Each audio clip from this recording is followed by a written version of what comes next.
what it really means to live life golden. Yeah, we're golden, baby girl, we're golden. And we're back. We're back to the thinking movement. Robbie Agarwal, how's it going? How you doing, bud? Not too bad, not too bad. Good to see you. Very neat topic today, as you know. Yeah. Cool question. It's something that I've always wondered. How does your taste change? Interesting thought. So we broke this down into like 3 kind of categories. Right. We talked about taste first, then we're gonna talk about style, and then we're gonna talk about interest. So let's start off with taste, Robbie. Where can we go from here? Well, you look at, I think a little bit more detail to go into that is we're going to look at these things as how do taste change in terms of when you're at 10 years old, and when you're at 20 years old, and when you're at 40 years old. Because all through your life, your tastes change, whether that be your mouthfeel in terms of food, or style, or music, or life in general. So let's start with food, because everyone can super relate to that. Well, the easiest comparison I would say is when you were little, you obviously didn't like many things, or you also didn't try things either. You also didn't try things. So I remember like having a sip of beer when I was little. It was like absolutely gross. Oh, disgusting. Right. So it's just small things like that your taste change. Here's my thoughts on that. Is as a kid, first of all, if you're a fucking picky eater, you're 20 years old now, you're a picky eater. Grow up. Fuck you. Grow up. So as a kid though, as a child, you don't taste many things. You're not able to taste many flavors and things like that. Right? You eat the same thing. Your parents cook you the same thing, 5 different things over the week just to keep you happy and to shut you up. Right? You're not exposed to different flavors and foods.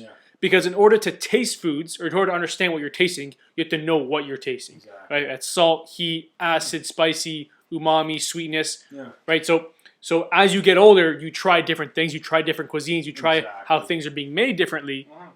And then eventually you then gear your taste buds towards more your likes and dislikes. Yeah, I agree.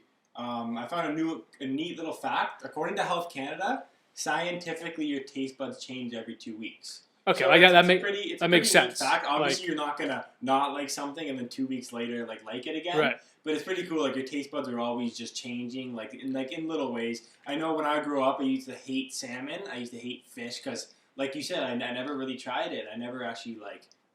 It's the misconceptions of what looks like fish. And what you think fish is and things like that. So when I was little, I didn't like it, and growing up, now it's actually one of my favorite foods. So it takes time to actually appreciate these tastes. That's true. But I think we see a lot of misconceptions as children, and they have these pre mindsets of what it is and what it's going to taste like, and that it's gross or stinky or whatever.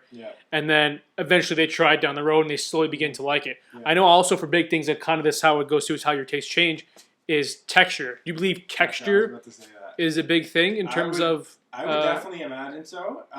Eating for example, like a tomato, right? You bite into that tomato and it fucking explodes in your mouth. Right. It's could be slimy or gooey gross, right? It's kind of like it's all wet and shit, and it kind of grosses you out just based off the texture of it. I have a question for you. You being this big Olympic chef, you are, and you're the chef. Know what is something that you didn't like that you actually grew up to like? Neat question. I was not a picky eater at all. I actually enjoyed everything for what it was. Believe it or not. Did a lot of cooking growing up. Did a lot of helping with the cooking. I don't think I ever didn't like. I was little. It was tomatoes, and that was because of that inside gooey, slimy inside. But I mean, fast track. Let's say 5 years from that phase, I love tomatoes, and I love tomatoes ever since. So it was the misconception, and it was that texture. But that was basically it for that. Yeah, that's true. I know that I noticed the main thing for me, it was definitely beer. You really do grow up taking a sip of beer and how do grown-ups like this shit? And now it's just you just don't even think about it. When you're drinking beer, it's kind of just like a what's it called? Thirst quenching. It's refreshing. Think anything of it, right? And that's definitely something I think big that my taste buds changed on. Yeah. So to close off this food and drink section of how your tastes change, I think really it's just based on exploring foods and going through life. In terms of trying different things and trying new things, different cuisines. When you're a kid, I don't know how many kids try a lot of different cuisines. I'm saying average white parents. I mean, I doubt they're going to try. Maybe now a little bit more different, but I'm saying 20 years ago, those kids didn't they just had right. Yeah. They had what their parents made. That was it. But now you have all different cultures. You have so many different options in the city of things like shawarma and pho and sushi. Yeah. It's so readily available. I think now you may see a little bit more exposure to this type of cuisine younger. And we also had the privilege of this too, right? Living in Niagara Falls, it's very like there's a lot of different cultures around here. Well, right? there is, but if you live in a different part of the world, maybe there's not as many. Like we could go downtown Niagara Falls and we could get Chinese food. We could get Indian food. Everything is readily available. Get anything we really want, but we have that's a privilege in my opinion. But you're saying if you lived up north, I got somebody that's not exactly. So yeah, I think this is definitely a privilege that we get. 100%. So you can take advantage of that, or you cannot. It's up to you. It's up to your personal. And there's also another neat fact I want to bring up. According to healthnet.org, prescription drugs play a big impact on your taste receptors. So drugs, they sit in your mouth and they get into your taste buds, and they actually are another reason for your taste buds changing. So it's another neat fact. Change over time, and I think it makes sense that taste buds develop. Yeah. And like I know as a child, you're more sensitive to flavors. And as you grew up, that slightly dulls down, but you understand what the flavors are. All right, agree. I'm comfortable with that one. Yeah. We're going to move on to style and clothing and media in a sense. Yeah, so this is definitely something that in this generation is a big one. You see all these big influencers, these big rappers, these big YouTube stars, Instagram stars, like all these popular people. You see them wearing certain shoes, certain brands, right? And it definitely influence. It definitely is a big reason why we wear what we wear. You see Kanye West Yeezy, for example, $500 shoe, $10,000 shoe, not cheap at all, right? Especially for the average kid, like it's expensive to pay for. But the quality's not; it's the brand. It's the brand, right? Kids will still buy it, and you still do see this $500,000 shoe going around everywhere, right? So influencers would be like the biggest reason as to why. And I think that would be. I think also it's just got to do with trends in general, just what's trendy, not necessarily being influenced, but what's trendy in terms of the time in the area. So like you look at the 70s, okay, what was trendy then? I don't know, what was trendy like colorful shit. Colorful shit and denim. Yeah. Right. So that was just trendy. That was trendy, yeah. But here, trendy I think right now is like athleisure and being comfy. Yeah. And things like that. Yeah. And it's also, you see a lot of, this is like also another, so like designers, like shit, so like Gucci, Louis Vuitton, that kind of stuff. Before, if you think about it, it was more for like older Italian grown-ups, rich females. Right, it was. Guys who had money, right? People that are rich. And now, people who are rich and people that are like, how would you call this? Like preppy, luxurious, like older people in a sense. But now you get every broke bum. And now you see broke bums wearing this shit like there's no tomorrow. Which is, I mean, it's fair. That's what they want to do. What they like, but it's all based on the brand. It's based on the hype of the brand and what this means when you wear this kind of clothing.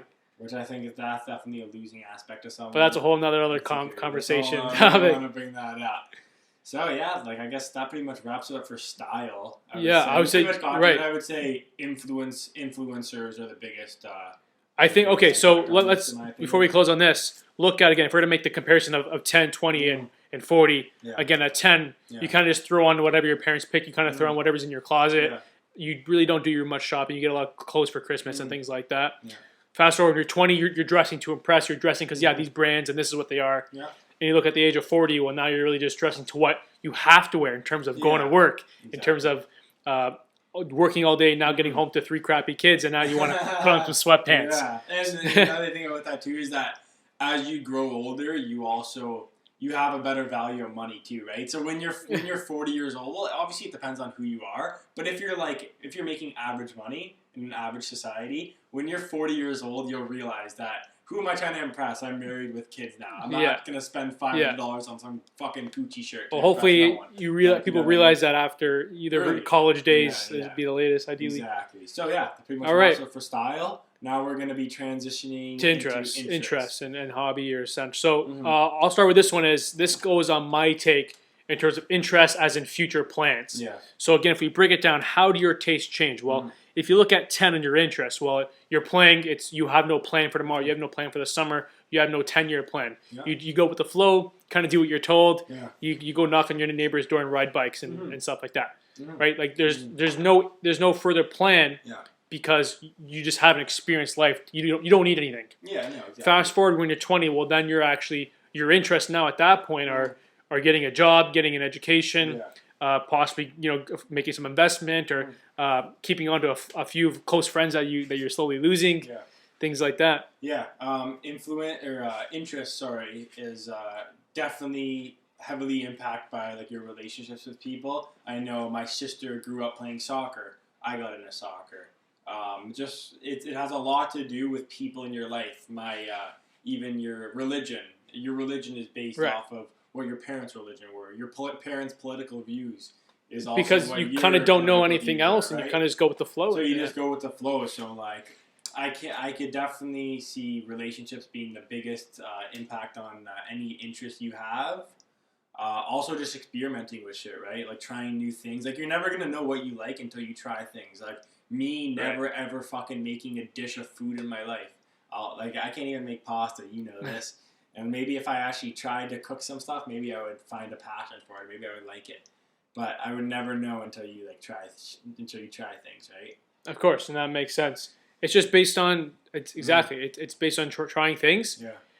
And again, your tastes change because you go through life and you have to accommodate to whatever life throws at you. Yeah. That's what then you accommodate to then this is my focus now. This is my focus. This is my focus. There you go. No, at 20 years old, life throws a bone at you, right? You're accommodating your lifestyle and your interests to take care of that bone. Like you're fixing your own situation. Yeah, I agree. Also, I think experimenting shit. You also realize what you're not good at. So, like for example, maybe I tried playing hockey. I tried playing basketball. I tried playing soccer. Maybe I wasn't good at hockey and basketball, but I was good at soccer, right? So, as you try things, you realize what you're not good at too, which also helps you out, like getting your real interest in what you really like. Right. Great. So now to close off any of these points, in terms of how do your tastes change? Mm-hmm. I think what I have to say is I pretty much said everything. I think the only thing I want to touch up on is back to food and drink. Yeah. And a good comparison would be back to 10, 20, 30. Well, your tastes change as a kid. You're only concerned about, you kind of eat what's given to you. Like you're not worried about nutritional value or anything like that. Yeah, you want chicken fingers and you want pop and you would eat that every day and ice cream. Yeah. Your thoughts aren't about how's this going to look on my body? Is this healthy for me or not? Yeah. At 20, you're obviously way more conscious about that. Hopefully, you're starting to eat better. Yeah. But obviously, you're more still leaning to eat fast food and things like that. Yeah. And at 40, I think you're really concerned about your health. Yeah. In which case, your taste change towards what your goal is. Exactly, that makes sense. But overall, I mean, you change as you go by life in terms of according to what your circumstances are, and how it goes by. Yeah, exactly. And everyone's in different situations, and just gotta make the best out of it, right? Everyone's on their own path. Also, I guess I guess also just scientifically, like we mature. Yeah. That's just brain chemistry. Like everybody somewhat matures and grows up. Yeah. Right. So your interests change based on that. Yeah. Exactly. Great. Okay, I think that pretty much wraps it up, folks. Another episode of the Thinking Movement complete. Thank you for tuning in, and we'll be back with the next one. To live life golden, yeah, we're golden, baby girl, we're golden.